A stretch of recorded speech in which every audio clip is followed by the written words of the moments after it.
श्री गुरु चरण सरोज रज निज मन मुकुर सुधार बरन और घोबर बिमल यस जो दायको पल चार बो देह न तनु जान के सो मेरो पवन कुमार बल बुद्धि विद्या दे मोहि हर हो कले सबका। सुनो खगपति यह कथा पावनी त्रिविध ताप भव भय दावनी महाराज कर शुभय अभिषेका सुनत लहि नर बिरति विवेका जेत काम नर सुनहि जे गावहि सुख संपत्ति नाना विधि पावहि सुर दूर लव सुख करि जग माही अंत काल रघुपति पुर जाहि। हे गरुण जी सुनिए, यह कथा सबको पवित्र करने वाली है। दैहिक दैविक भौतिक तीनों प्रकार के तापों का और जन्म मृत्यु के भय का नाश करने वाली है।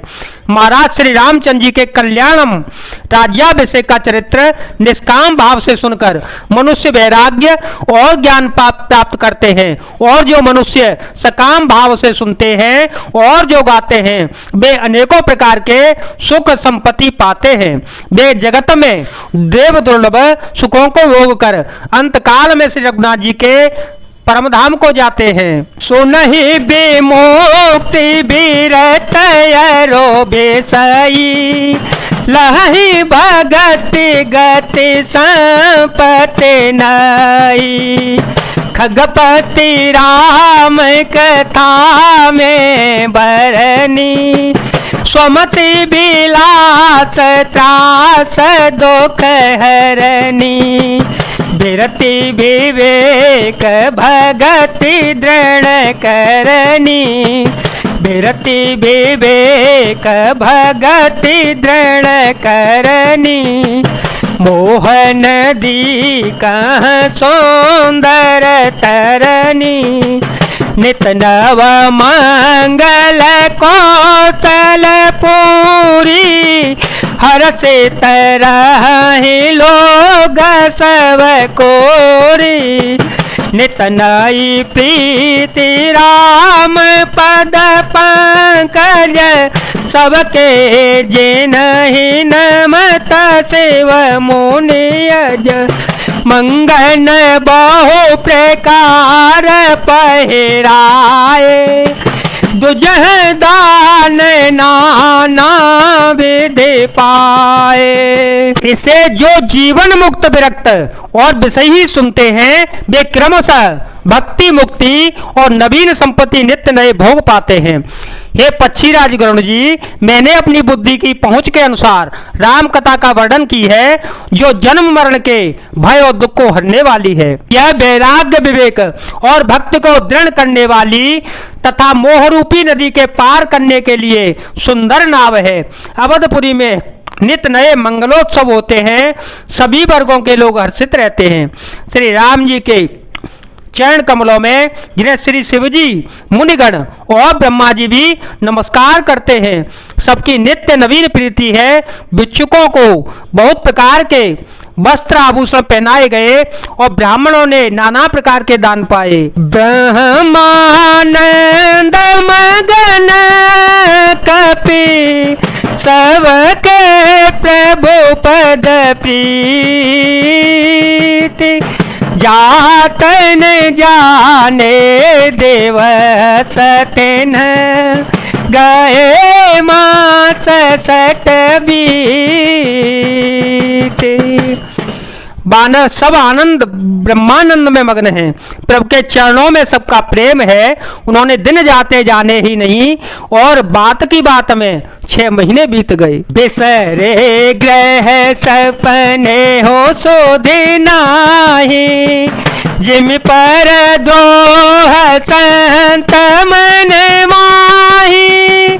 तब रघुपति सब सखा बुलाए, आए सवहि सादर सिरोनाए। परम प्रीति समीप बैठारे, भगत सुखद मृदु वचन उचारे। तुम यते कीनी मोरे सेवकाई, मुख पर के ही विधि करो बड़ाई। उन लोगों को अपने घर भूल ही गए, जागृत की तो बात ही क्या, उन्हें स्वप्न में भी घर को शुद्ध याद नहीं आती। जैसे संतों के मन में दूसरों से द्रोह करने की बात कभी नहीं आती। तब श्री रघुनाथ जी ने सब सखाओं को बुलाया, सबने आकर आदर से सिर नवाया। बड़े ही प्रेम से श्री राम जी ने उनको अपने पास बैठाया और भक्तों को सुख देने वाले कोमल वचन कहे, तुम लोगों ने मेरी बड़ी सेवा की है, मुंह पर किस प्रकार तुम्हारी बड़ाई करूं। ताते मोहि तुम अति प्रिय लागे, मम हित लागे भवन सुख त्यागे। अनुज राज संपत्ति देहि, देह गेह परिवार सनेही। सब मम प्रिय नहीं तुम समाना, दसान कहूँ मोर यह बाना।